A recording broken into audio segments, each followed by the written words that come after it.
of the United States of America and to the republic for which it stands, one nation, under God, indivisible, with liberty and justice for all.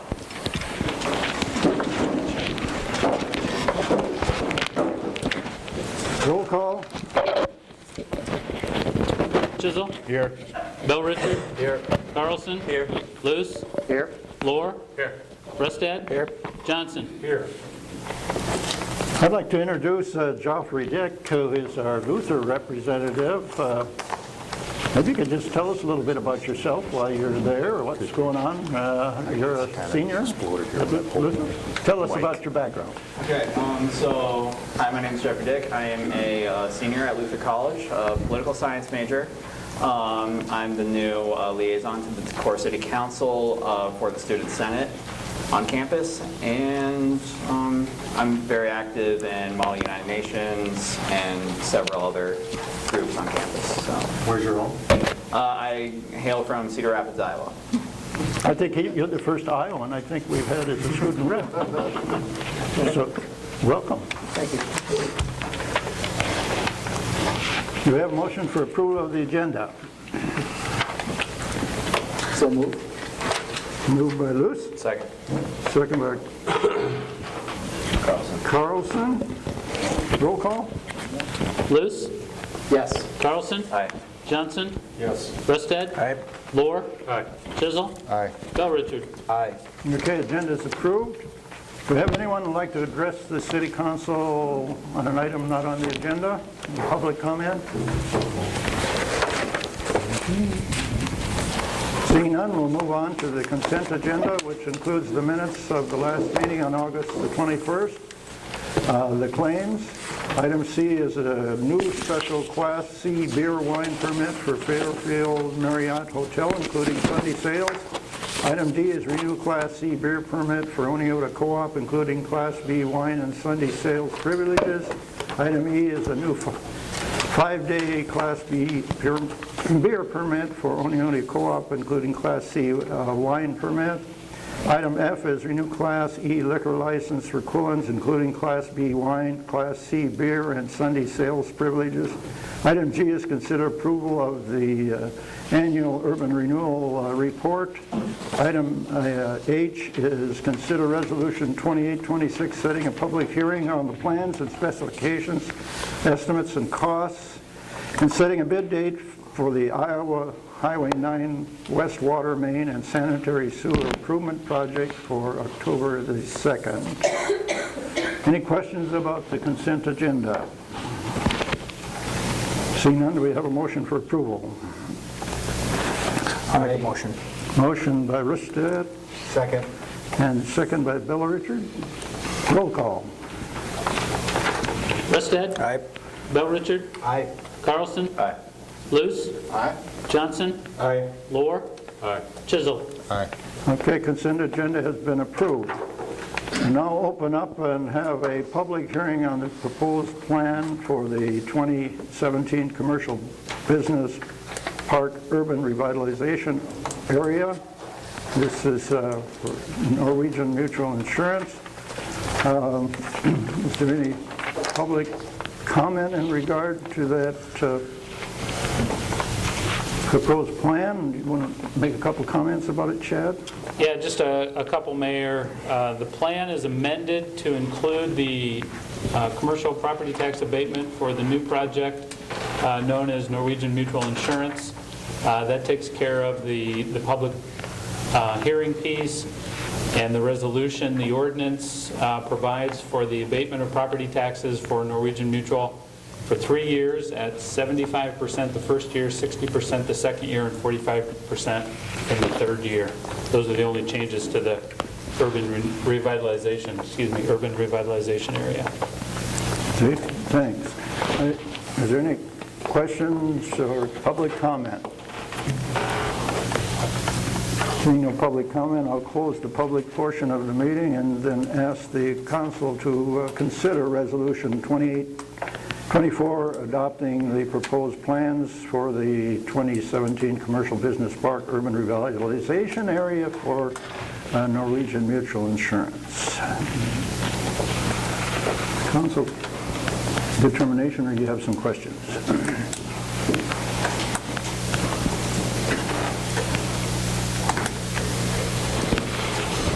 I move for approval of Resolution 2824. Okay, motion by Shizzle for approval, Second.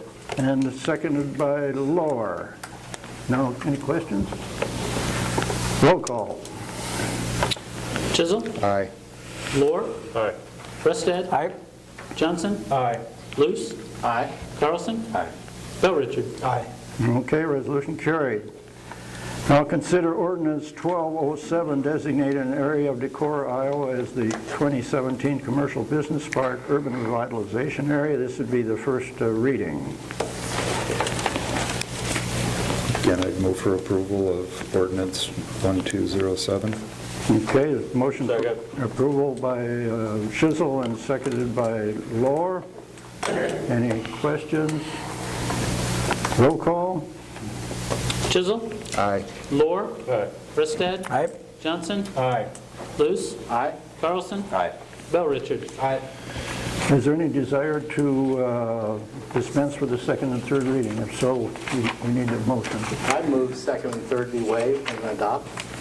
Okay, there's a motion by Luce to waive the second and third, dispense with those two readings, and adopt that ordinance. I'll second that. Now seconded by Rustad. Questions? Roll call. Luce. Aye.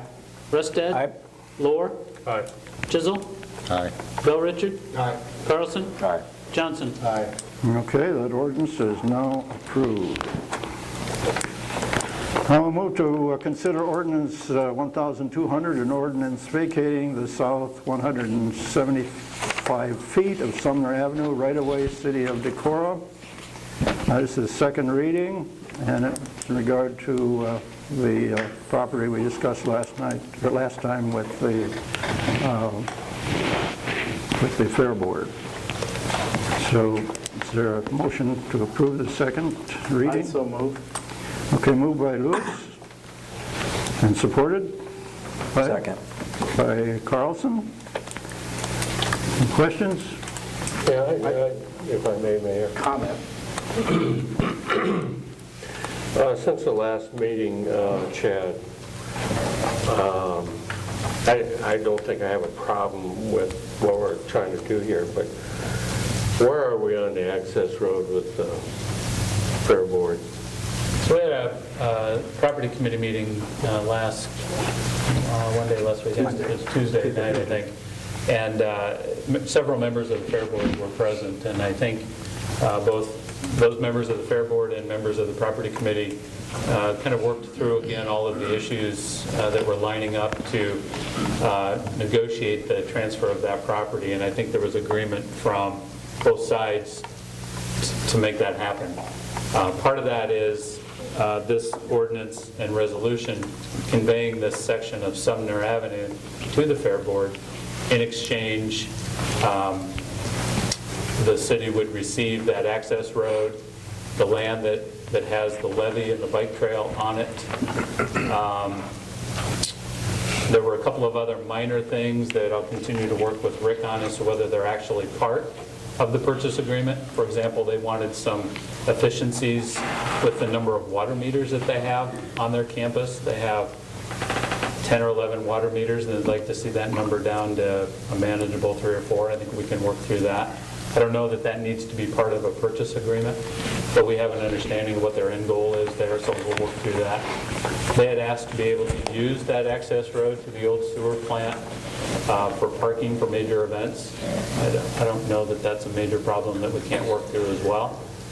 Of course, the leading part of this, Chuck, is that the city has offered to pay $15,000 for that land, and that still stands as well. Okay, were they in agreement on that, or? Everybody left that meeting saying yes and a lot of head nodding, so. Okay. Fair Board started the discussion saying that they had agreed to those terms, that there was just some confusion about the other points that Chad brought up. So like I said, I don't have a problem with this, except if we were having problems with that, obtaining that access road and the importance of the levee and the access that we need. So if you think we can fair deal for both sides,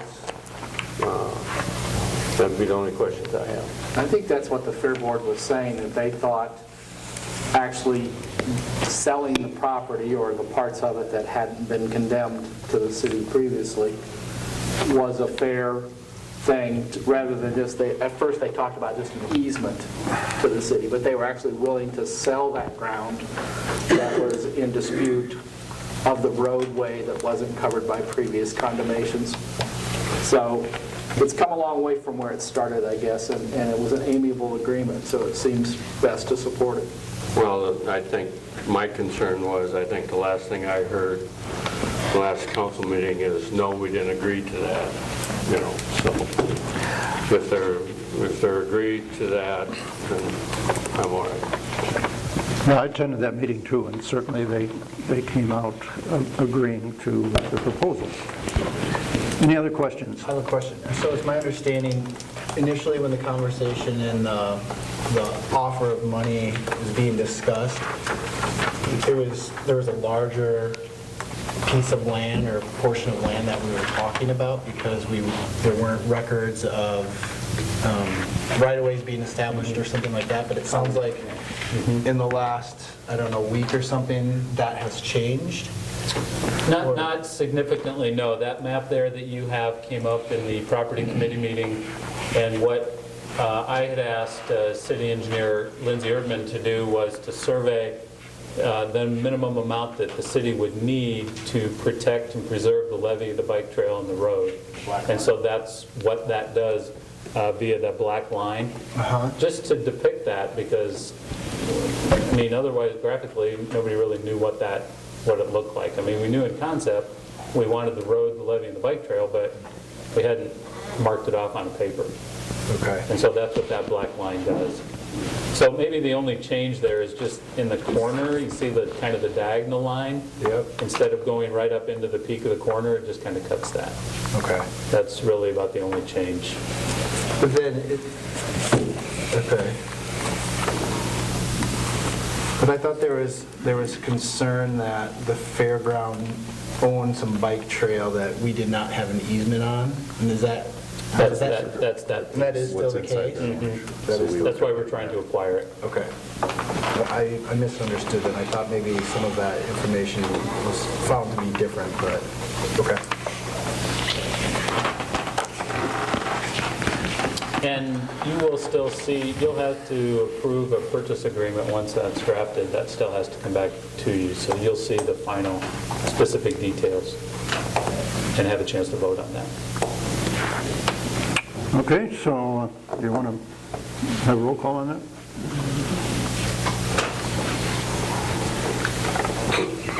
Well, there hasn't been a motion or a second on 1200 yet. Did we has miss there? a step? No, I'm sorry, I do have a motion and a second. I'm sorry, I do. I thought we I have a motion from Luce and a second from Carlson. Sorry, I'm not reading my own notes. Sorry. So, Luce? Aye. Carlson? Aye. Bell Richard? Aye. Chisel? Aye. Lohr? Aye. Rustad? Aye. Johnson? Aye. Okay, is there any, Move the third reading and adoption. okay, there's a motion to dispense with the third reading and adopt this resolution by Luce. Is there support? Second. And second by Carlson. I have one more question. Okay? I mean, are we putting ourselves in a interesting situation should the discussions for the conveyance or the sale of the transaction not go through as we're all planning? If we're, maybe I should wait for resolution 2796, but if we're giving land to the fairgrounds now, but then our negotiations take a turn to the south and they don't go through, are we putting ourselves in a position where we just gave land and we're not getting what we thought we were going to get from it?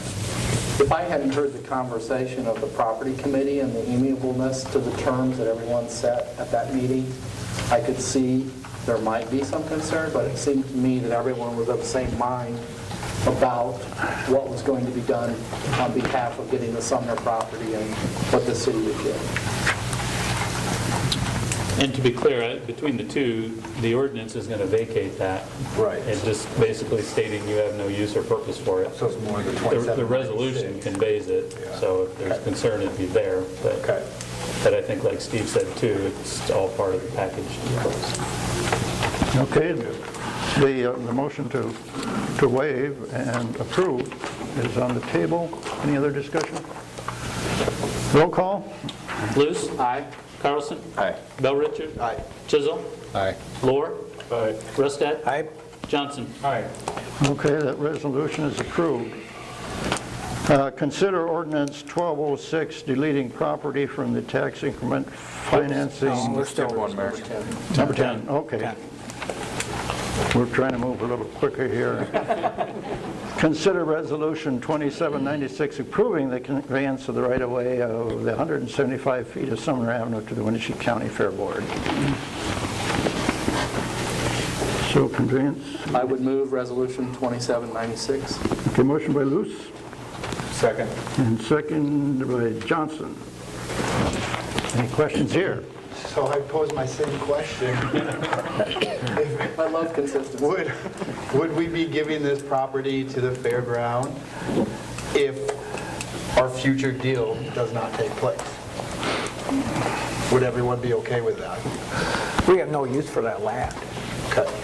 I mean, if you would have asked people 90 days ago, they wouldn't have said that was city land anyway. You know, I mean, it was land that, you know, was surveyed, it was part of the city, and it just kind of, the fair board kind of revolved, the fair kind of revolved around this land. So I don't think the city has any use for that land. There is no water or sewer lines going underneath it, so we don't need an easement to get to it. And so we have no use for it. As chair of the And street department, you're not wanting to make a dead-end road there? Good place. You park his car there. Good I answer. was okay with it. And so you know. Dan, I have the same question, and that's why I asked Chad. And I'm relying on Chad and the property committee to hold that commitment together. So, yeah, I see what you're doing, and I somewhat agree with you. But Okay, any other discussion? Roll call. Luce? Aye. Johnson? Aye. Rustad? Aye. Lohr? Aye. Chisholm? Aye. Bell Richard? No. Carlson? Aye. Okay, carried with one dissenting vote. Okay, we now are on item 11, which is consider ordinance 1206, deleting property from the tax increment financing district for the Southwest Decorah Urban Renewal District of the City of Decorah pursuant to section 403-19 of the Code of Iowa, second reading. And a little explanation here, Chad. So this is, we're really looking at amending that Southwest Decorah Urban Renewal District in favor of removing this parcel and at a later date creating a new renewal district in that area. Legal advice is that district is older. The way it's situated doesn't really comply with the state code reference any longer, and so they're suggesting this action to amend and restate that new district. Chad, can you give the general public an idea of where that district is? Yeah, sorry. So the Southwest Urban Renewal District is that area generally south of Highway 9 along Short Street and Industrial Lane, including Stanley and Pepsi plant, the new hotel, and then curves around to include Windridge, the old Berg building, and then coming north and including most of the Country Inn and up that hill commercially a little ways further north on Short Street. Thank you. And this action simply excludes or deletes just the property with the Berg building. I move for approval of ordinance 1206. Okay, motion by Bill Richards for approval, supported? Second. by Chisholm. Are there any questions? Roll call. Bell Richard? Aye. Chisholm? Aye. Lohr? Aye. Rustad? Aye. Johnson? Aye. Luce? Aye. Carlson? Aye. Okay, that's carried. Is there any desire to waive some readings there or not? I would motion to waive the third reading for ordinance 1206 Second. and adopt. Second. Okay, motion by Bill Richards and second by Lohr to waive the next reading and adopt this ordinance. Questions about that? Roll call. Bell Richard? Aye. Lohr? Aye. Rustad? Aye. Johnson? Aye. Luce? Aye. Carlson? Aye. And Chisholm? Aye. So it's been waived, the ordinance approved. My history as being mayor, we've waived 3 readings, which is more, I think, than happened all during my other 11 years.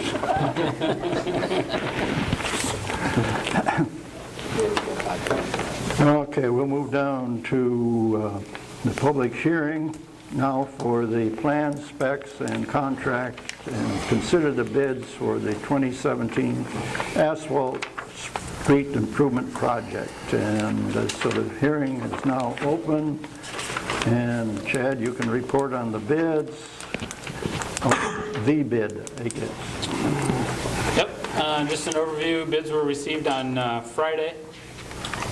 The city received 1 bid from Skyline Construction Incorporated. And I'm just going to read a quick list of the street projects specifically that are included. It's Mill Street, East Pearl Street, Pine Street, Jefferson, Meadowview Court, a portion of State Street, Franklin Street, and a portion of Rural Street. I would have those dimensions or from street to street if somebody would like to see those. On the engineer's opinion of cost of $122,455, the 1 bid received from Skyline Construction Incorporated was for a bid of $129,961.05. And the city staff and engineering recommend acceptance. Thanks, Chad. Any comments from the public? And Keith, thanks for coming and your bid. Any comments from the public? I'll close that public portion of the meeting and have the council consider that resolution 2825 approving the plan specs and contract and award the bid for the asphalt street improvement project to the amount of $129,961.05 to Skyline. So, Well, Mayor, I also, there's, before Chuck, don't mean to interrupt your motion, but there's a couple things that we still need to address. okay. Okay, I'm in favor of this, but there's, again, the alleyway that we have down on South Avenue, that is still, it's still not on true city property, the end of the alley, I should say. Part of it is on private property, that we still have to work through that. And then there's also some other streets that we need to also look at. That would be an amendment to this, but there are some other projects that we're still needing to address.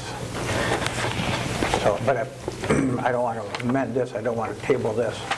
But Lindsay brought us to our attention the last time at the alley that is not, let's say it's down in South Avenue.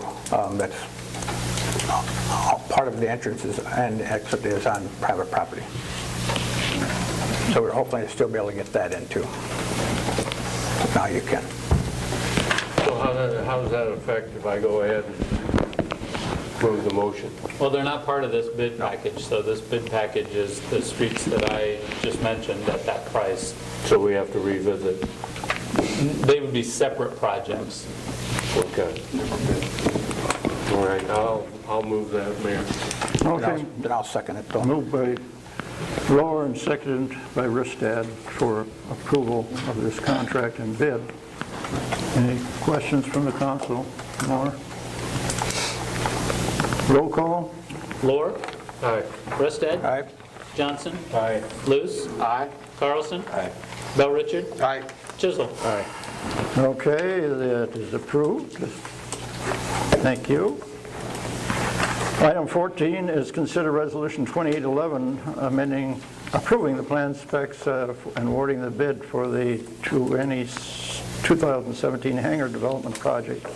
At the airport, I understand we don't have things squared away yet with Gunderson, and it's Chad's recommendation, is it not, to table this item? Or I would recommend that we table this. I just don't have clarification from Gunderson on the terms of the agreement or their concurrence with the project as it's moved forward at this date. So I would recommend tabling today with an ultimatum to Gunderson that we get this figured out by the 18th or you pull the project. When's the 30 days of the bids that have been We submitted? took bids on August 28th, so you have 30 days from then. Why would you recommend pulling the project if we don't hear back from them by the 18th? Well, I would question their sincerity in the project the way it's formulated today. They either, don't want to do it, or they want to move, with some type of changes that may cause us to rebid. I don't know. Got it. Just some speculation there that something's not working the way the project is today, so something else would have to change. If we approve the resolution, it would be at our penny. If you approve the resolution and accept the bids, you're building a hangar on your own. I don't recommend that. Without anybody paying for it, right? If you build Yeah. it, they will come, right? Yeah. We don't have that kind of money. Okay, do we have a motion to table? I move we table 2811. Okay, motion by Lewis to table, was there support? Second. And second by Lohr, roll call. Luce? Aye. Lohr? Aye. Rustad? Aye. Johnson? Aye. Carlson? Aye. Bell Richard? Aye. Chisel? Okay, the resolution is tabled. We have 3 appointments, actually these are reappointments. We have Judy Vanderlinden on the Historic Preservation Commission, and Jeremy Drosted for low rent housing, and Cynthia Peterson for low rent housing agency. So do we have a motion for those reappointments? So moved. Moved by Chisel. Second.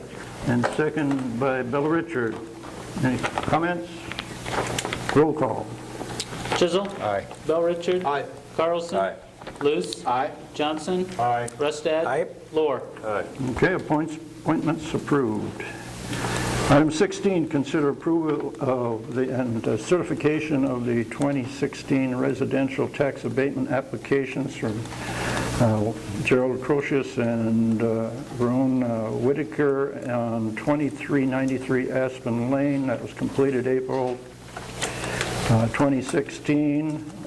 Another is Leon and Gloria Bachman, which is 2397 Red Oak Road, completed October 2016. And the other is Mike Connell, State Highway 9 East Airport, completed in 2016.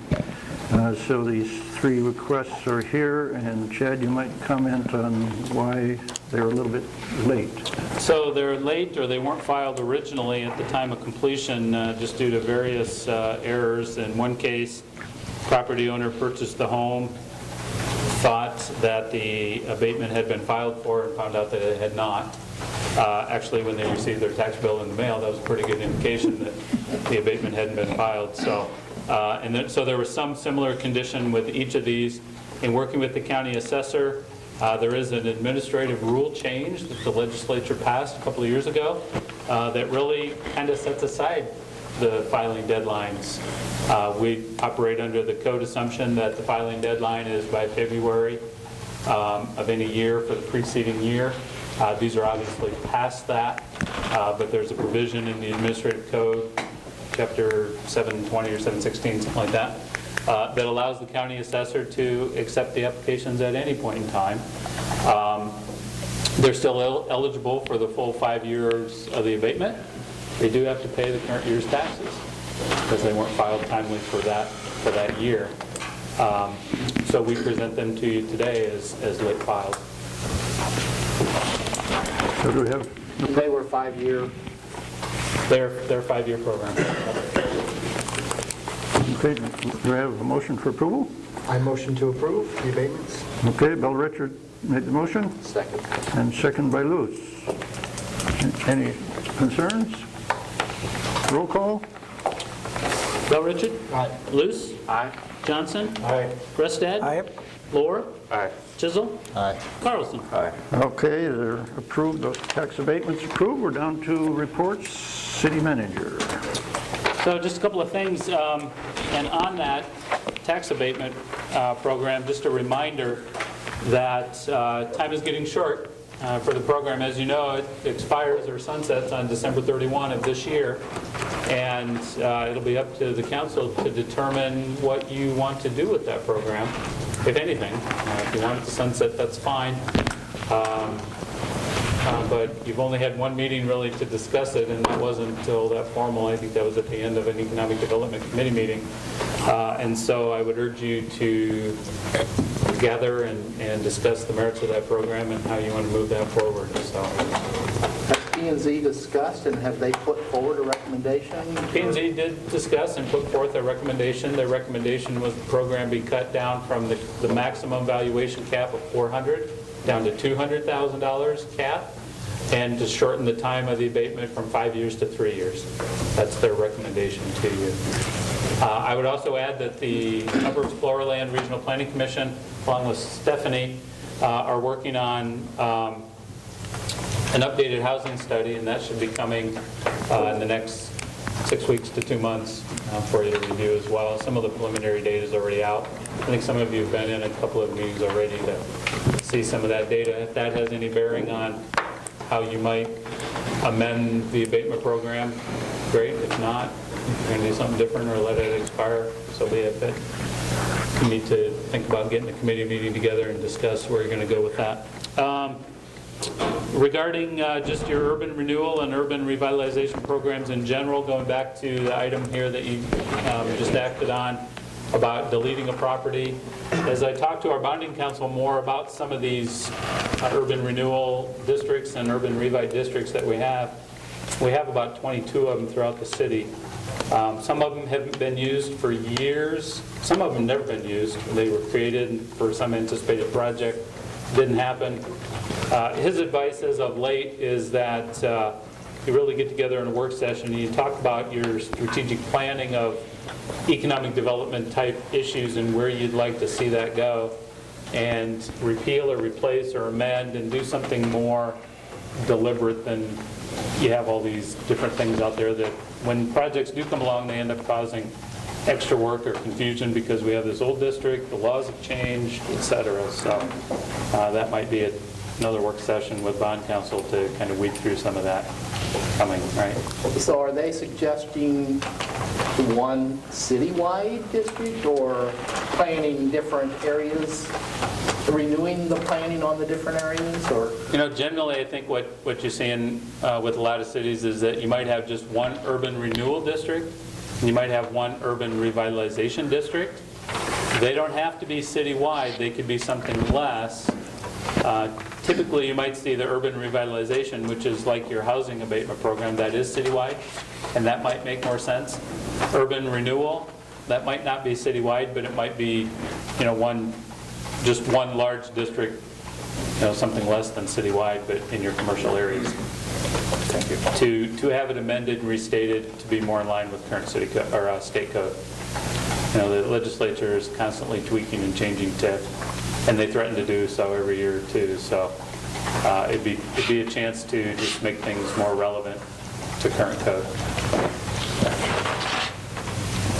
I did put a letter on your desk from a resident, somebody who just secured a job in the area and would very much like to build a home in Decorah. His letter basically states that the abatement program is the reason they are considering Decorah. And we talked through what it might mean for him should the abatement program sunset in December. And so he asked what he could do about it.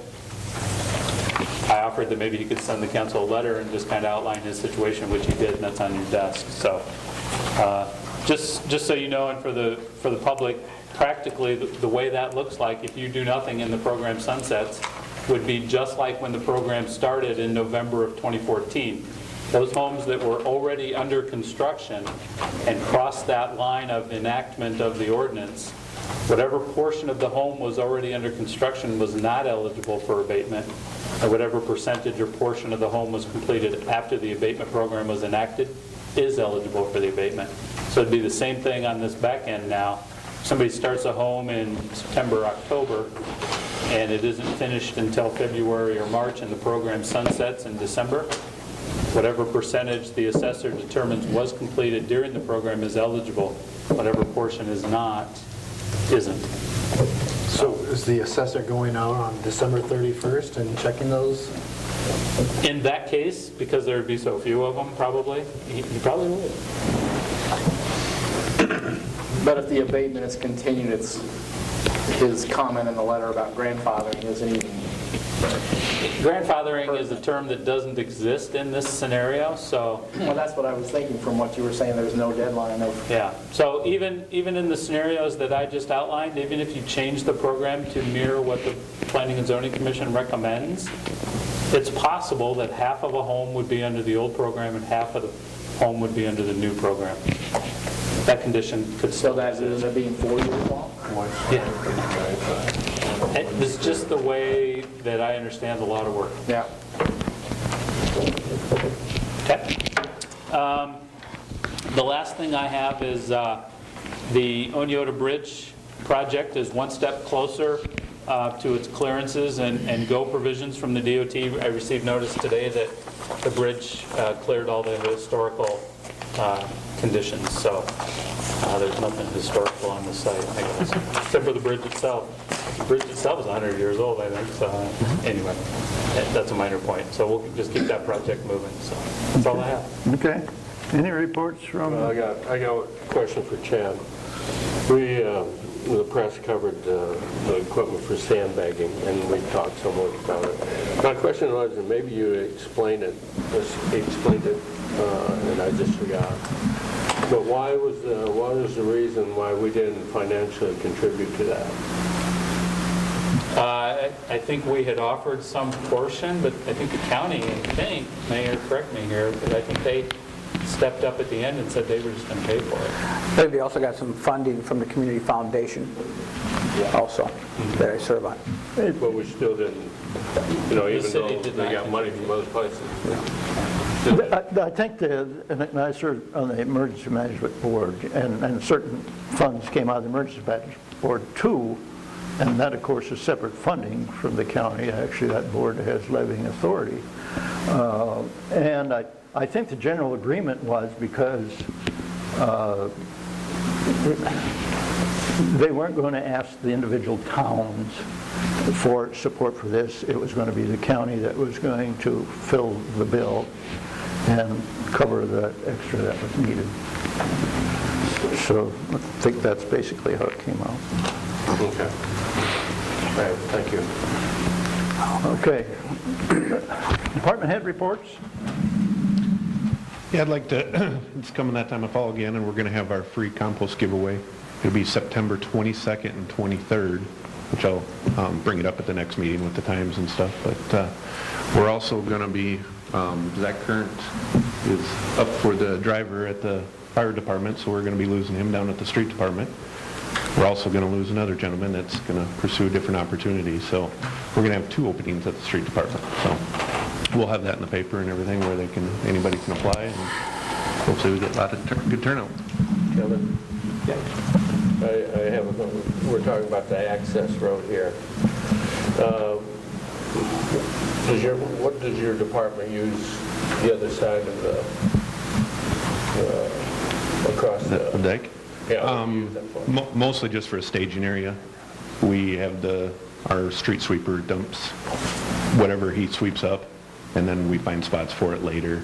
Right now we're using it for dumping ash. As the tree services are getting done, they bring the logs down there, and then we're looking for people to purchase those. So mostly just a staging area. Is there any problem with contamination being dropped there? Not that I know of, no. Because it is in that flood area. Yeah, what we bring down there is just the sand and sweepings, and then like if the water department does a road project, we'll bring some rock and stuff down there so that we can use it at a later date. Okay, thank you. Any other reports? I'll say the police department worked yesterday with the Iowa State Patrol on a traffic enforcement program on Highway 9. Very successful program yesterday. Did you have numbers? Chief Nixon called me up about 10 minutes before the meeting started, said he's not feeling well, would you go? So I didn't have time to put it together. I did do a news release today, and I also posted on our Facebook page.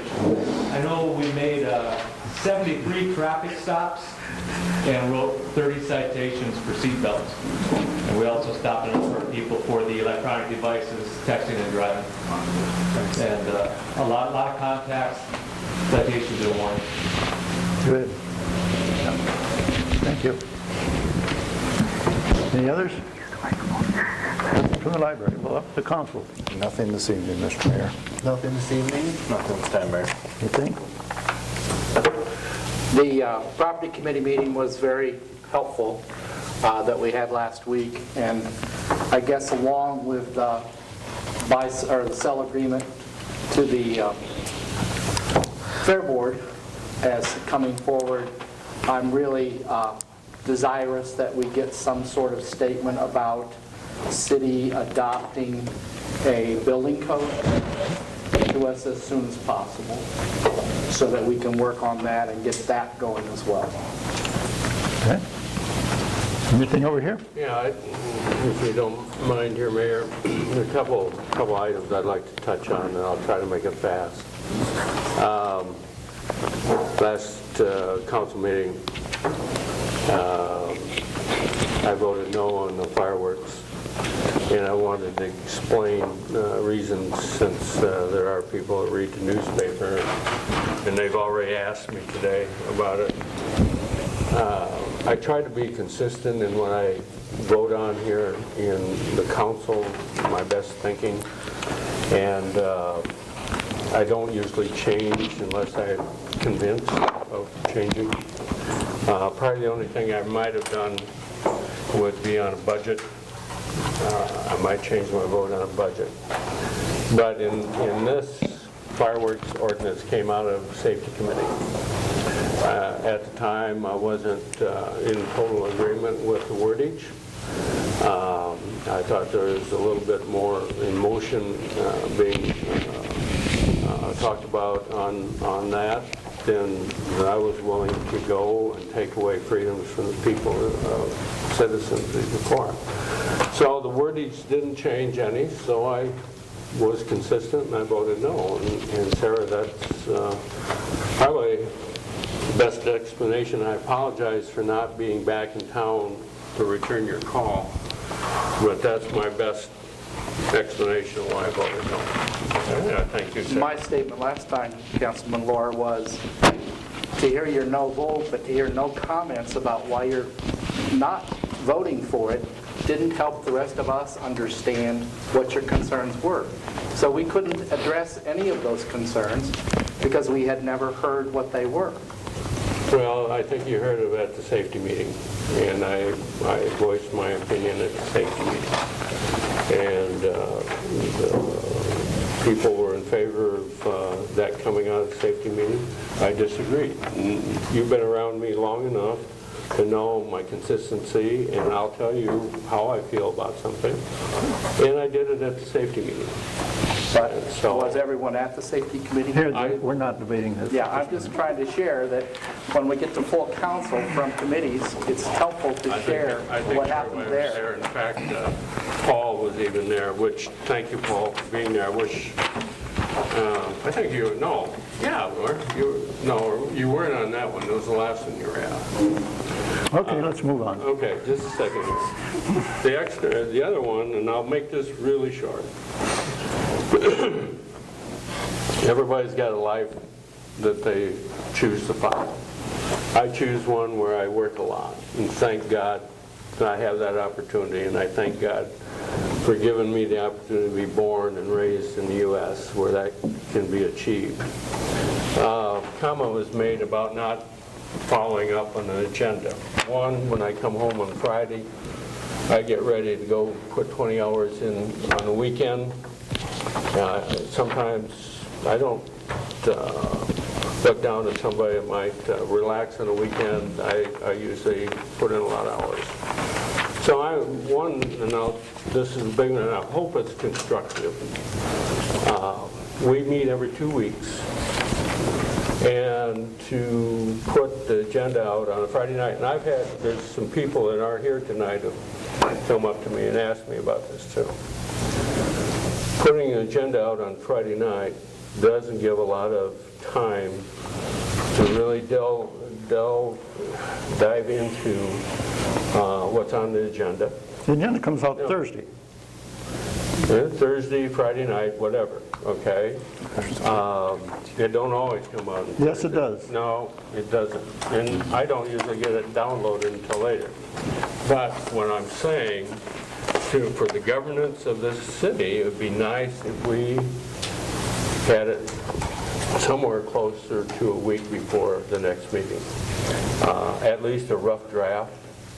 There might be issues that come up between there, but I would think for the governance of the city, for the elected officials here, the more time we have to discuss and that, it'd be a positive move. So thank you for the time, Mayor. Okay, anything else here? Any other council members? Sometimes you should start down here, go this way. That's true. You know. Actually, nothing. Mayor. Okay. Mr. Johnson. Nothing, Mayor. How about Luther College? You got a couple comments? I only have one.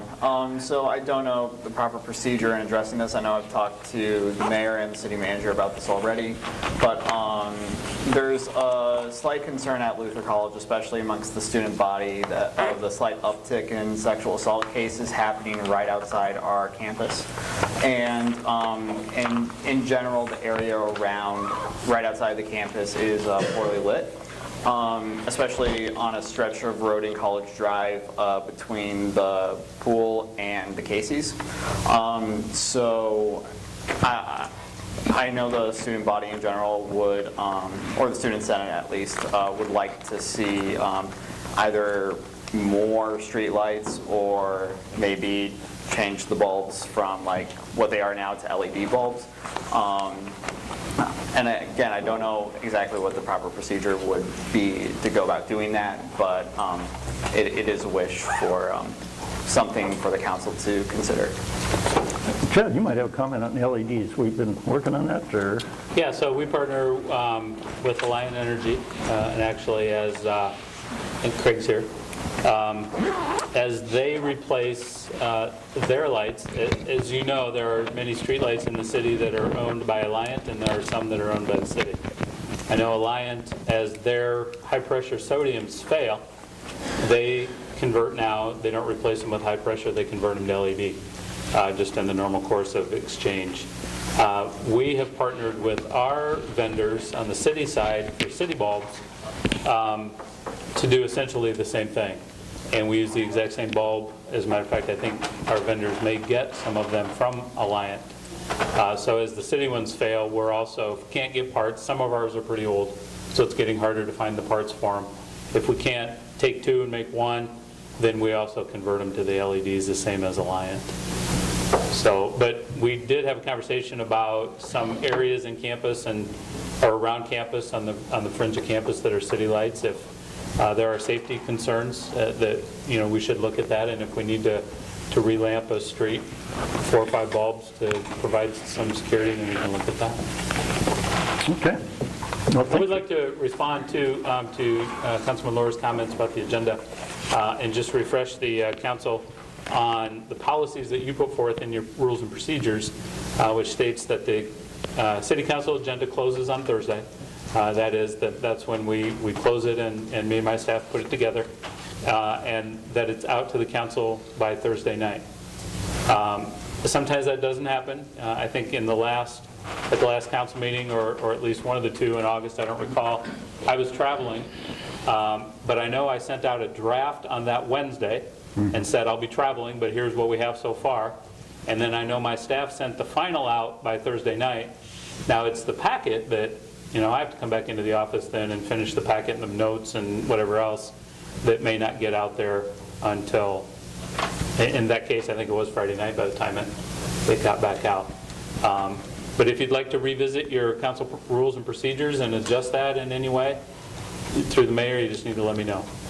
Thanks, Chad. And to me,